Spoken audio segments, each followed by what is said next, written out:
বিশ্ব নেতাদের মধ্যে ভারতের প্রধানমন্ত্রী নরেন্দ্র মোদী ও চীনের প্রেসিডেন্ট শি জিনপিং এর মতো বন্ধু রয়েছে বলে জানালেন রাশিয়ার প্রেসিডেন্ট ভ্লাদিমির পুতিন। গত বৃহস্পতিবার বছরের শেষ সংবাদ সম্মেলনে পুতিনকে জিজ্ঞেস করা হয়, কোন জীবিত বা মৃত ব্যক্তিত্ব বা রাজনৈতিক নেতার সঙ্গে এক কাপ চা শেয়ার করতে চান তিনি। উত্তরে পুতিন বলেন, জার্মানির সাবেক চ্যান্সেলর হেলমুট কোল, ফ্রান্সের সাবেক প্রেসিডেন্ট জ্যাক শিরাক এবং ইতালির সাবেক প্রেসিডেন্ট সিলভিও বেরলুসকোনির সঙ্গে তার খুব ভালো স্মৃতি রয়েছে। এশিয়ার ক্ষেত্রে পুতিন উল্লেখ করেন যে তার চীন ও ভারতের সঙ্গেও বন্ধুত্বপূর্ণ সম্পর্ক রয়েছে।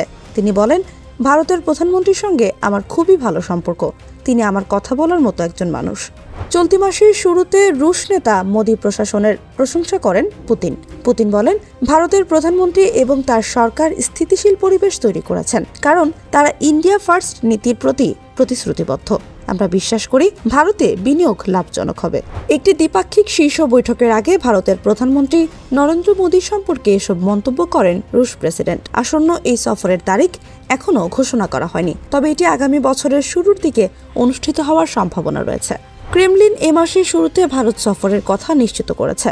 মস্কোর উপর পশ্চিমা নিষেধাজ্ঞার প্রেক্ষাপটে দুই দেশের মধ্যে রাজনৈতিক ও অর্থনৈতিক সহযোগিতা সাম্প্রতিক বছরগুলোতে বৃদ্ধি পেয়েছে। পশ্চিমা চাপ উপেক্ষা করে নয়াদিল্লি ডিসকাউন্ট মূল্যে রাশিয়ার তেল কেনার পরিমাণ বাড়িয়েছে, যার ফলে দ্বিপাক্ষিক বাণিজ্যের পরিমাণ গত বছর $65 বিলিয়নেরও বেশি হয়েছে।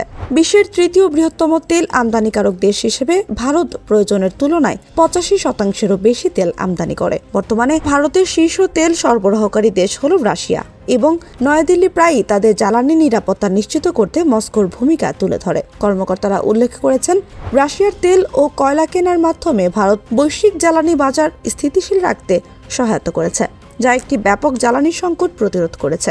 জুলাই মাসে মস্কোতে অনুষ্ঠিত এক বৈঠকে রুশ এবং ভারতীয় নেতারা সম্পর্ক আরও প্রসারিত করার বিষয়ে একমত হন এবং 2030 সালের মধ্যে দ্বিপাক্ষিক বাণিজ্যের লক্ষ্য $100 বিলিয়ন নির্ধারণ করেন। অর্থনৈতিক সহযোগিতার ধারাবাহিক বৃদ্ধি স্বাগত জানিয়ে উভয় পক্ষ স্বীকার করেছেন যে ভারতের তেল আমদানি দ্রুত বৃদ্ধির কারণে সৃষ্ট উল্লেখযোগ্য বাণিজ্য ভারসাম্যহীনতা সমাধান করা প্রয়োজন।